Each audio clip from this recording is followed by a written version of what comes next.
Hello students, ये video class 10th के students के लिए है, सब्जेक्ट सोशल साइंस। आज हम इकोनॉमिक्स का चैप्टर विनिर्माण उद्योग करेंगे। तो सबसे पहले विनिर्माण का अर्थ। विनिर्माण का मतलब है दोबारा बनाना। तो विनिर्माण उद्योग ऐसे उद्योग होते हैं जहाँ पर कच्चा माल इस्तेमाल करके एक नया उत्पादन किया जाता है, एक नई वस्तु को बनाने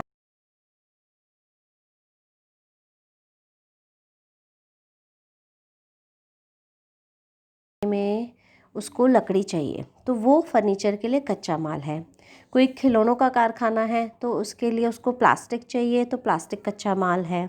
ठीक है, जैसे हलवाई है, उसको जो भी मिठाई बनानी है तो उसके लिए दूध, खोया, चीनी, ये सब कच्चा माल है। तो कच्चे माल को प्रयोग करके एक नई वस्तु का निर्माण करना, ये विनिर्माण उद्योग कहलाता है। ठीक है, अब है विनिर्माण उद्योग क्यों ज़रूरी है, उसका महत्व क्या है। देखो, हमें बहुत सारी चीज़ें प्रकृति से मिलती हैं। अब उन चीज़ों का इस्तेमाल करके कारखानों में उन वस्तुओं को कच्चे माल के रूप में प्रयोग करके हम नई नई वस्तुओं का निर्माण करते हैं, जो वस्तु हमारे रोज़मर्रा की ज़रूरतों के लिए काम आती है। और इससे देश को और हमें आर्थिक फ़ायदा क्या होता है, मतलब हमारी आमदनी, इनकम कैसे बढ़ती है। पहला पॉइंट, विनिर्माण उद्योग से कृषि को आधुनिक बनाने में मदद मिलती है। देखिए, कृषि में बहुत सारी चीज़ें ऐसी हैं जो कि उद्योगों में बनती हैं, जैसे कि ट्रैक्टर यूज़ करते हैं, तो ट्रैक्टर उद्योग में बनता है ना। और जो आपके इंसेक्टिसाइड, पेस्टिसाइड, जो कीटनाशक दवाएं हैं, वो कहाँ बनती है, वो उद्योगों में बनती है। तो इससे कृषि में फ़ायदा होता है, अच्छी फसल उगती है। ठीक, नेक्स्ट है, विनिर्माण उद्योग से लोगों की आय के लिए कृषि पर से निर्भरता कम हो जाती है। पहले आप बहुत साल पहले हमारे देश का ज़्यादातर जो जनसंख्या है वो कृषि पर निर्भर करती थी। अब धीरे धीरे लोग कृषि से निकलकर उद्योगों में जाने लगे हैं, क्योंकि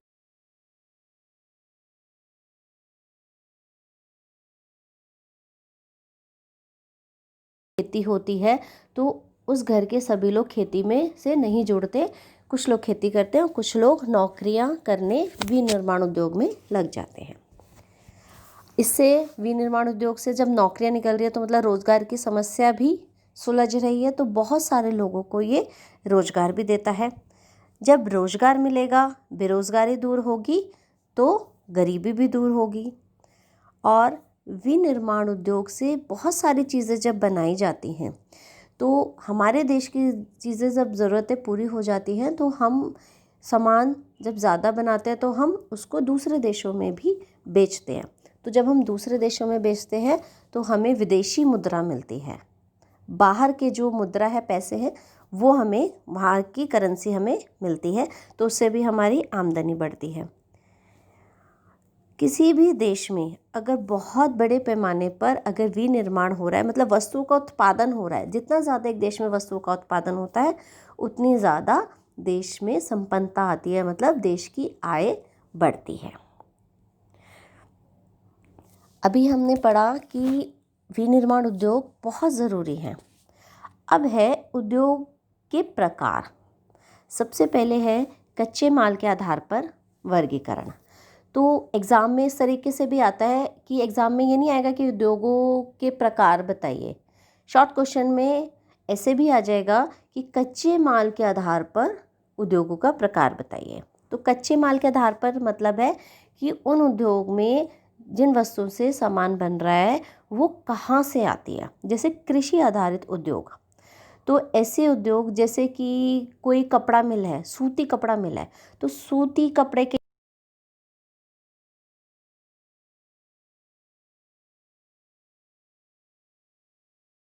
कृषि आधारित उद्योग हो गया। एक चीनी मिल है जहाँ पर चीनी बनती है, तो चीनी बनाने के लिए कच्चा माल चाहिए, गन्ना, तो वो कहाँ से आएगा, कृषि से आएगा। तो ऐसे उद्योग कृषि पर आधारित रहते हैं। दूसरा है खनिज आधारित उद्योग। ऐसे उद्योग जहाँ पे कच्चा माल के रूप में खनिज को इस्तेमाल किया जाता है। जैसे कहीं मशीनें बन रही हैं, या जैसे अभी हमने ना कि ट्रैक्टर कृषि में चाहिए, तो वो ट्रैक्टर बनाने के लिए जो कच्चा माल है, लोहा चाहिए, तो वो खनिज है। तो वो इस तरीके के उद्योग हो गए खनिज आधारित उद्योग। उसके बाद दूसरा प्रकार है आपका भूमिका के आधार पर उद्योग। पहला है आधारभूत उद्योग। आधारभूत उद्योग वो होते हैं कि अन्य उद्योगों को कच्चे माल और सामान की आपूर्ति कहते हैं। मतलब जो बहुत बड़े पैमाने पे दूसरे उद्योगों का बेस होता है। तो आधारभूत उद्योग में जो सामान बनता है वो दूसरे उद्योगों में जाता है। जैसे अभी मशीनें जो बन रही है, एक उद्योग में, कारखाने में मशीनें बन रही हैं, तो वो मशीनें कौन खरीदेगा? कोई दूसरा उद्योग वाला खरीदेगा। तो वो मशीनें किसी और उद्योग का आधार है जिसके द्वारा वो सामान बनाएगा। तो ऐसे उद्योग होते हैं आधारभूत उद्योग। और उपभोक्ता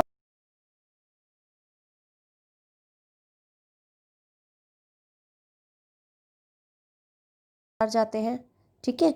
तो जहाँ पर जिन उद्योगों में कपड़ा बन रहा है और वो बाज़ार में बिक रहा है, तो वो हमने सीधा खरीद लिया, वो उपभोक्ता उद्योग हो गया।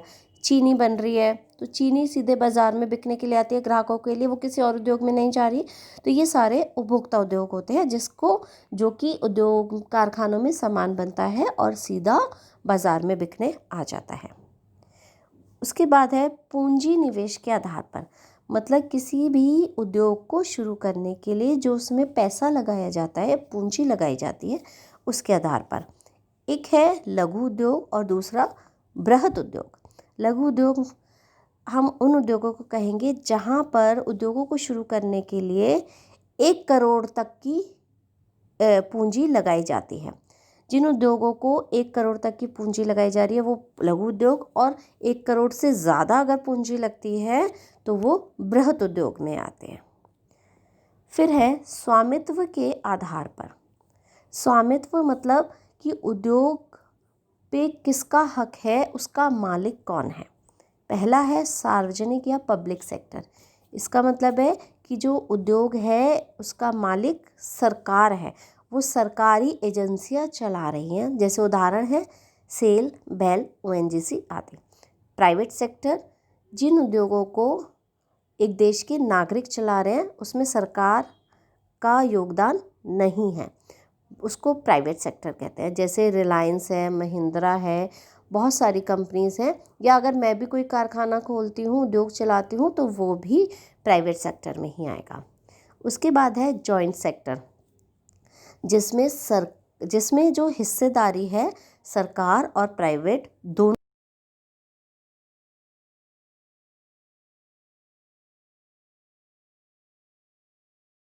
फिर है आपका कोऑपरेटिव सेक्टर। देखो पहले हमने जो 3 करे, पहले में सरकार मालिक है, हिस्सा सरकार का है, पूरा हक सरकार का है। दूसरे में निजी व्यक्तियों का हक है। तीसरे में सरकार और व्यक्तियों दोनों का मिलकर है। कोऑपरेटिव सेक्टर वो होता है जिसमें जो उद्योग है, एक ही तरीके के उद्योग चलाने वाले मिलकर काम करते हैं। जैसे कि अगर जैसे किसान है तो एक जगह के किसान सारे एक साथ मिलकर अगर अपना सामान बेचने जाते हैं, या फिर वो एक साथ मिलकर एक ट्रैक्टर खरीद लेते हैं कि और फिर उसके हिसाब से वो उस ट्रैक्टर को यूज़ करके अपना उत्पादन करते हैं, तो वो संयुक्त रूप से एक ही उद्योग करने वाले मिलकर काम करते हैं और जो भी लाभ हानि होती है वो आपस में बांटते हैं। तो इसको कहते हैं कोऑपरेटिव सेक्टर। फिर है कच्चे और तैयार माल की मात्रा के आधार पर। भारी उद्योग, हल्के उद्योग। भारी उद्योग, इनमें लोहा इस्पात, मतलब इनमें जो कच्चा माल है वो बहुत कीमती और ज़्यादा होता है। और हल्के उद्योग में कच्चा माल बहुत बड़ी मात्रा में इस माल में नहीं आता। जैसे इलेक्ट्रॉनिक्स में, उसमें कम खर्चे में भी आपका काम हो जाता है। तो ये अभी हमने पढ़ा विनिर्माण उद्योग जो है उनके प्रकार क्या क्या हैं। तो उसमें हमने कितने आधार पर पढ़ा? कच्चे माल के आधार पर, भूमिका के आधार पर, पूंजी निवेश के आधार पर, स्वामित्व के आधार पर और कच्चे और तैयार माल की मात्रा के आधार पर। मतलब कि जो आप प्रोडक्शन कर रहे हो, उत्पादन कर रहे हो, वो कितना।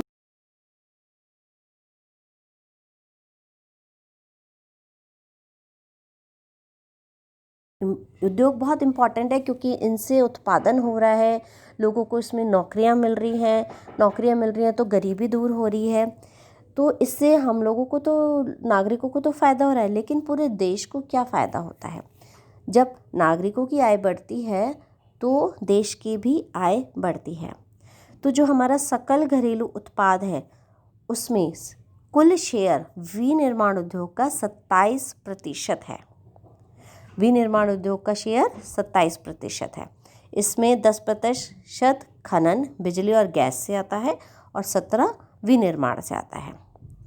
तो ये आपका जो चैप्टर है विनिर्माण उद्योग, इसके ये सारे इम्पॉर्टेंट पॉइंट्स हैं।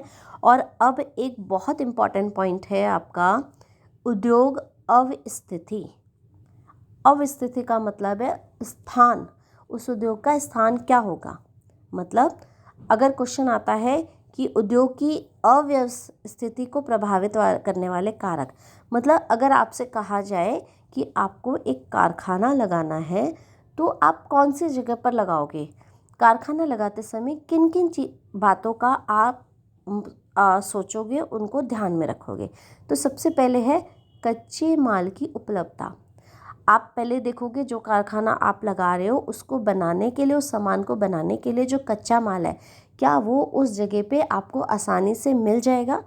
क्योंकि अगर कच्चा माल ही आपको आसानी से नहीं मिलेगा तो आप सामान अपना कैसे बनाओगे, तो उद्योग आपका कैसे चलेगा। उसके बाद है श्रम की उपलब्धता। श्रम मतलब जो काम करने के लिए जो आप श्रमिकों को रखोगे कारखाने में, क्या आपको वहाँ पर लोग मिल जाएंगे। तो हमें कारखाना ऐसा जगह पे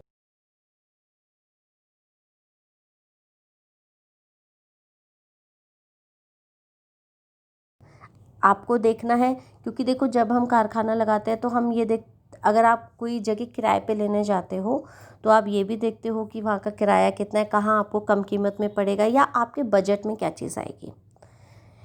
फिर है ऊर्जा की उपलब्धता, मतलब क्या वहाँ पर बिजली होगी या नहीं होगी, आपको जितने बिजली की ज़रूरत है क्या उतनी बिजली मिलेगी उस स्थान पर, आपको ये भी देखना बहुत ज़रूरी है। बाज़ार की उपलब्धता, अब जब आप सामान बेचोगे, बनाकर बेचने जाओगे तो आसपास बाज़ार होना बहुत ज़रूरी है।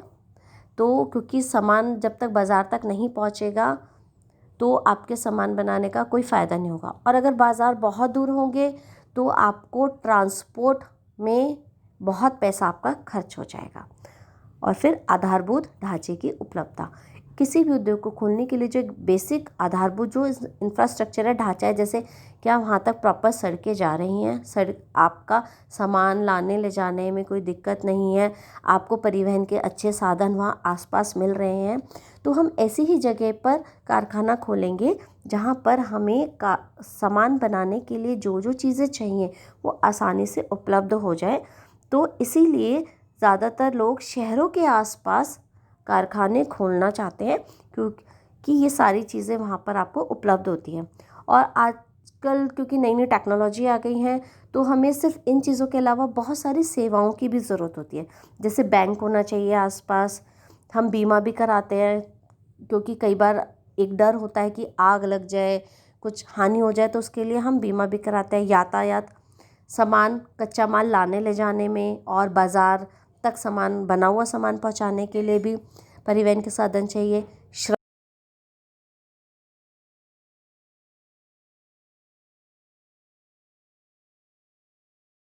तो ये वाला चैप्टर आपका, ये सारे इंपॉर्टेंट पॉइंट्स मैंने आपको इसमें बताए हैं, तो बहुत ध्यान से आप इसको वीडियो को सुनिए और समझिए। Thank you.